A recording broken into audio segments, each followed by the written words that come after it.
Morning बच्चों। आज हम आपकी कक्षा 10 का हिंदी व्याकरण का पाठ रस पढ़ेंगे। रस रस को सुन के ही कुछ आता है ना दिमाग में। रस, हाँ, कुछ अच्छा मीठा मीठा होता है ना। रस किसी भी तरह का हम लोग, रस एक तो होता है पीने को, होता है उससे स्वाद आता है हमें। तो ऐसे ही काव्य में रस से भी क्या आता है, स्वाद आता है, आनंद आता है। आइए रस क्या होता है देखते हैं। किसी काव्य या साहित्य को पढ़ने, सुनने या देखने से पाठक, श्रोता या दर्शक को, किसी कोई काव्य या साहित्य को पढ़ने से, सुनने से या देखने से पाठक, पढ़ने वाला, श्रोता, सुनने वाला या दर्शक जो उसे देख रहे हैं, को जिस आनंद की अनुभूति होती है और साथ ही उसके हृदय में जो भाव उत्पन्न होता है, वही काव्य में रस कहलाता है। यानी कि जब किसी काव्य या साहित्य को हम पढ़ते हैं, उसको पढ़कर, सुनकर या देखकर हमारे मन में जो भाव आते हैं और जो हमें आनंद मिलता है, तो वो क्या होता है, रस होता है। तो ये है बच्चों रस की परिभाषा। रस के 4 अंग होते हैं। अब हम आगे अंग पढ़ते हैं रस के, उसके बाद उसके प्रकार पढ़ेंगे, कितने प्रकार के रस होते हैं। तो बच्चों रस के 4 अंग होते हैं: स्थायी भाव, विभाव, अनुभाव और संचारी भाव। स्थायी भाव, विभाव, अनुभाव और संचारी भाव, ये रस के 4 अंग होते हैं मुख्य। इन्हीं से, भावों से रस की उत्पत्ति होती है। तो स्थायी भाव क्या होते हैं? पहला, स्थायी भाव जो हृदय में स्थायी रूप से विद्यमान रहते हैं। ये भाव हमेशा हमारे हृदय में विद्यमान होते हैं। इनसे और भावों का जब मिलन होता है, तब वहाँ पर रस की अनुभूति होती है। देखिए स्थायी भाव कितने प्रकार के होते हैं? 9 होते हैं ये: रति, शोक, हास, क्रोध, उत्साह, भय, जुगुप्सा, विस्मय, निर्वेद। ये भाव हमेशा हमारे मन में रहते हैं। जब कुछ ऐसा कार्य होता है, कोई काम ऐसा होता है, तो उसका जो प्रभाव पड़ता है, तो उसके बाद ये स्थायी भाव में जाकर वो फिर रस की उत्पत्ति होती है। वहाँ से हमारे भाव उत्पन्न होते हैं इन स्थायी भावों से। ये हमेशा हमारे मन में होते हैं। अब हम दूसरा पढ़ते हैं, विभाव। विभाव क्या होता है? स्थायी भावों के उत्पन्न होने के कारणों को विभाव कहते हैं। जिसके कारण स्थायी भाव उत्पन्न होता है, स्थायी भाव के उत्पन्न होने के कारण को विभाव कहते हैं। बच्चों विभाव 2 प्रकार के होते हैं: आलंबन विभाव और उद्दीपन विभाव। सॉरी, मैं यहाँ लिखना भूल गई। आलंबन विभाव और उद्दीपन विभाव। तो आलंबन विभाव क्या होता है? जिन्हें देखकर रस उत्पन्न होता है। आलंबन विभाव जिन्हें देखकर रस उत्पन्न होता है। जैसे नायिका को देखकर नायक के हृदय में श्रृंगार रस की उत्पत्ति होती है। तो वो जो क्या होते हैं, आलंबन विभाव है। जो स्थायी भाव जो मन में पहले से है, नायिका को देखा नायक ने, उसके मन में रस की उत्पत्ति हुई, आलंबन विभाव में हुआ। उद्दीपन विभाव होते हैं दूसरे। ये विभाव स्थायी भावों को जागृत करते हैं। ये विभाव स्थायी भावों को जागृत करते हैं। देखिए ये कौन से हैं? उद्दीपन।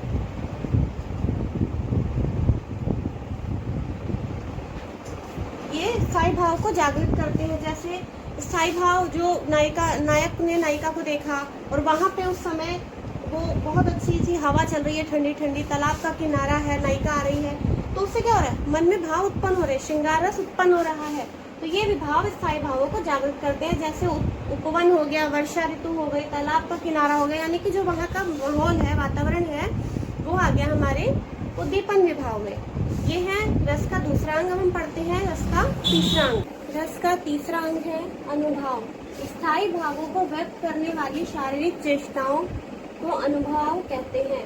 जो स्थायी भावों को, हमारी शारीरिक गतिविधियां जो होती हैं, जो स्थायी भावों को व्यक्त करती हैं, जिनसे स्थायी भाव व्यक्त होते हैं, उन्हें अनुभाव कहते हैं। जैसे पसीना, अश्रु, कांपना, मन मन मुस्काना, रोंगटे खड़े होना, जो हमारे हृदय में भाव उत्पन्न होते हैं, उससे वो कैसे व्यक्त होते हैं? हमारी शारीरिक चेष्टाओं से। जैसे किसी चीज को देख के हृदय में डर उत्पन्न हुआ तो हम डरने लगते हैं, ठंड लगती है तो कपकपाने लगते हैं, गर्मी महसूस होती है, पसीना आता है, किसी को देखकर अच्छा लगता है तो हमारे चेहरे पर मुस्कान आ जाती है। तो ये जो सारे भाव होते हैं, ये सारे अनुभाव कहलाते हैं। पसीना, अश्रु, कांपना, मन मन मुस्काना, रोंगटे खड़े होना, जब बहुत ज्यादा हंस लेते हैं, पेट में बल पड़ने लगते हैं, तो इस तरह से ये सभी होते हैं अनुभाव। और रस का चौथा अंग होता है संचारी या व्यभिचारी भाव। स्थायी भावों के साथ साथ कुछ भाव ऐसे होते हैं जो थोड़े समय के लिए रहते हैं। ये स्थायी भावों को उत्पन्न करके और गायब हो जाते हैं, कुछ समय ही रहते हैं, तो ये होते हैं संचारी या व्यभिचारी भाव। तो ये थे बच्चों हमारे रस के अंग। अब हम पढ़ेंगे रस के प्रकार, कि रस कितने प्रकार के होते हैं। आइए देखते हैं। तो रस के 11 भेद होते हैं। आइए देखते हैं। पहला है श्रृंगार रस। श्रृंगार रस, इसका भाव होता है स्थायी भाव, रति, प्रेम। इसमें क्या होता है, नायक नायिका के मिलन का और वियोग का वर्णन है। देखिए श्रृंगार रस का, श्रृंगार रस में भी दो भाव होते हैं, संयोग श्रृंगार और वियोग श्रृंगार। संयोग श्रृंगार क्या है? इसमें प्रेमियों के मिलन का, प्रेम आदि का वर्णन होता है। जब दो प्रेमी मिलते हैं तो वहाँ पर जो क्रियाएं होती हैं उसका वर्णन होता है, जो उनके भाव होते हैं। इसका उदाहरण देखिए, कहत नटत रीझत मिलत खिलत लजियात। कहत नटत रीझत मिलत खिलत लजियात, भरे भवन में करत है नैनन ही सो बात। यहाँ पे प्रेमी प्रेमिका जब मिल रहे हैं, कभी एक दूसरे से बातें कर रहे हैं, कभी नट रहे हैं, मतलब पीछे हट रहे हैं, कभी रिझा रहे हैं एक दूसरे को, कभी मिल रहे हैं, खेल रहे हैं, बातें कर रहे हैं, मतलब रूठना मनाना चल रहा है। बहुत अच्छा यहाँ पे कवि ने बताया है, आंखों ही आंखों में वो बात कर रहे हैं। तो यहाँ पे क्या हो रहा है? प्रेमियों का संयोग हो रहा है, मिलन हो रहा है, इसलिए ये संयोग श्रृंगार रस है। पढ़ते हैं करुण रस। करुण रस की उत्पत्ति कहाँ होती है? देखिए, किसी प्रिय व्यक्ति के कष्ट, शोक, दुख के कारण अथवा किसी प्रिय वस्तु के नष्ट होने पर उत्पन्न होता है करुण रस। जब कोई प्रिय वस्तु है वो किसी कष्ट में है या उसका कुछ ह्रास हो रहा है, कोई अपना है उसके साथ कुछ गलत हो रहा है, तो हमें जो तकलीफ होती है, जो हमारे भाव होते हैं वो करुण रस के होते हैं। देखिए उदाहरण देखिए, स्वानों को मिलता दूध वस्त्र। स्वान होता है कुत्ते। यहाँ पे देखिए कवि ने इन पंक्तियों में कहा है कि स्वानों को मिलता दूध वस्त्र, पर भूखे बालक अकुलाते हैं, माँ की हड्डी से चिपक ठिठुर जाड़ों की रात बिताते हैं। कि ऐसी स्थिति है कि वहाँ पे कुत्तों को तो दूध भी मिल रहा है और कपड़े भी मिल रहे हैं पहनने को, लेकिन एक गरीब का छोटा सा बच्चा भूख के मारण अकुला रहा है, परेशान हो रहा है, पेट पकड़ रहा है, माँ की हड्डी से चिपक कर। ठंड में जब बहुत ठंड लग रही है उसे, उसके पास कपड़े नहीं है, खाने पीने को चीजें नहीं है, कुछ भी, उस समय वो अपनी माँ से चिपक कर अपनी सर्दियों की रातों को गुजार रहा है। तो जब ये दृश्य हम देखते हैं तो हमारे मन में शोक का भाव उत्पन्न होता है। तो ये होता है करुण रस। शोक, करुण रस का स्थायी भाव है शोक, ये है करुण रस। तो रस का अगला भेद पढ़ते हैं हास्य रस। हास्य रस का स्थायी भाव है हास, यानी कि हंसी। देखिए इसकी परिभाषा, जहाँ पर किसी के विचित्र आकार, वेशभूषा, क्रियाकलाप, वाणी एवं व्यवहार आदि को देखकर, सुनकर, पढ़कर हृदय में हास का भाव उत्पन्न हो। जहाँ किसी के क्रियाकलाप को देखें, उसका विचित्र आकार हो, उसकी वाणी, उसका व्यवहार, रंग रूप कुछ अलग सा हो, उसे देखकर जहाँ पर हमारे हृदय में हंसी के भाव उत्पन्न होते हैं, हम अपने हास्य रस होता है। जैसे इसका उदाहरण देखिए, हाथी जैसी देह है, गैंडे जैसी खाल। हाथी जैसी देह है, गैंडे जैसी खाल, तरबूज जैसी खोपड़ी, खरबूज जैसे गाल। अब हम इसको पढ़ते हैं तो हमें हंसी आती है, क्योंकि किसी की देह गैंडे जैसी, हाथी जैसी यानी बहुत विशाल, गैंडे जैसी खाल, खाल कैसी? बहुत मोटी सी, और खोपड़ी कैसी बताते? तरबूज की तरह। तरबूज क्या करते हैं? खरबूज क्या करते हैं? गाल। तो अगर हम किसी को इस तरह से देखेंगे तो हमारे जो मन में भाव आएंगे वो हंसी में आएंगे, तो इसमें होगा हास्य रस। रौद्र रस क्या है बच्चों? देखिए, रौद्र रस का स्थायी भाव होता है क्रोध। क्रोध यानी कि गुस्सा। इसकी परिभाषा देखिए, किसी अपराध, विरोधी भाव, अपमान, अहंकार, निंदा, अवहेलना, प्रतिशोध आदि के कारण जब क्रोध जागृत होता है तब वहाँ रौद्र रस की निष्पत्ति होती है। किसी अपराध विरोधी भाव, अपराध कोई गलती, किसी ने कोई अपराध कर दिया हो, या विरोधी भाव, वो आपके विरोध में हो, अलग हो, खिलाफ हो आपसे, आपका अपमान हो कहीं पर, या कोई अहंकार दिखा रहा हो, निंदा कर रहा हो किसी की, या अवहेलना, किसी की अवहेलना की जा रही है, उसके खिलाफ बोला जा रहा है, प्रतिशोध, किसी से बदला लेने का जहाँ पर भाव हो, तो ये जो सारे कारण होते हैं तब क्या होता है? इन कारणों की वजह से जो रस की उत्पत्ति होती है वो होता है हमारा रौद्र रस, क्योंकि इसके कारण क्या होता है? क्रोध का भाव बाहर आता है। इसका स्थायी भाव क्रोध है, ये रौद्र रस होता है। इसका एक उदाहरण देखिए, श्री कृष्ण के सुन वचन अर्जुन क्रोध से जलने लगे। श्री कृष्ण के सुन वचन अर्जुन क्रोध से जलने लगे, सब शोक अपना भूल कर करता युद्धन बनने लगे। जब श्री कृष्ण जी अर्जुन जी को उपदेश देते हैं, जब अर्जुन युद्ध नहीं कर रहे थे, श्री कृष्ण जी उन्हें उपदेश देते हैं, तो उनके वचन सुनकर अर्जुन के अंदर क्रोध के भाव उत्पन्न होते हैं, उन्हें गुस्सा आने लगता है, वो करतल युद्ध यानी कि अपने दोनों हाथों को मलते हुए अपना सारा शोक भूल जाते हैं और युद्ध के लिए तैयार हो जाते हैं। क्यों? क्योंकि उनके अंदर क्रोध का भाव आ जाता है। तो अगला हमारा भेद है वीर रस। वीर रस वीरता, आपको नाम से ही समझ आता है कि वीरता की बात हो रही है। तो इसका स्थायी भाव क्या होता है? उत्साह। जो वीर होते हैं वो कैसे होते हैं? उत्साही होते हैं। किसी कठिन कार्य को करने के लिए मन में जो उत्साह की भावना उत्पन्न होती है उसे वीर रस कहते हैं। जब कोई कठिन कार्य करने के लिए अलग सी उमंग, एक उत्साह होता है मन में, जैसे शत्रुओं से लड़ाई, युद्ध करने के लिए, यश प्राप्त करने के लिए, विजय प्राप्त करने के लिए। तो जहाँ पे ये सारे भाव उत्पन्न होते हैं, वहाँ पे क्या होता है, वीर रस होता है, उत्साह के भाव में। जैसे उदाहरण देखिए, चमक उठी सन 57 में वह तलवार पुरानी थी, बुनते लिए हर बोलो के मुँह हमने सुनी कहानी की, खूब लड़ी मर्दानी वह तो झांसी वाली रानी थी। जी हाँ, झांसी की रानी के बारे में यही बताया गया है कि वो सन 57 यानी कि 1957 की बात है, जब तलवार चमकी थी किसकी, झांसी की रानी की। बुंदेलों और बोलों ने हमें बताया था कि वो जो लड़ी थी वो खूब लड़ी थी। कौन थी वो, झांसी की रानी, खूब लड़ी मर्दानी वह तो झांसी वाली रानी थी। तो यहाँ पे देखिए इन पंक्तियों से ही उत्साह का भाव पता चलता है। तो ये है वीर रस का उदाहरण। अगला है बच्चों हमारा विभत्स रस। विभत्स रस स्थायी भाव होता है इसका घृणा।